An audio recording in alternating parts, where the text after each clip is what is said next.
Hari ini saya nak sharing satu tips untuk owner W211-209 CLK SLK. Dia punya kunci tiba-tiba tak boleh lock. Customer ni dia memang tak kedekut. Saya minta satu video, dia bagi saya banyak. Tak boleh on. Tu ada merah tapi tak boleh on Dia cakap frequency lali, tapi bukan Sudah tekan banyak kali pun tengok ni. Ini pun sudah lock kan. Mau buka pun tak boleh. So saya minta dia pergi belakang bonnet sebelah kiri.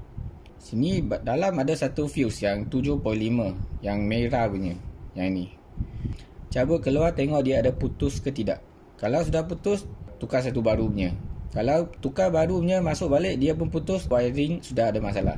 Kalau dia tak putus, kira sudah settle dah. Memang sudah putus. So pun sudah tukar baru punya. Customer ini memang kena puji dia lah. Hebat dia, boleh DIY sendiri.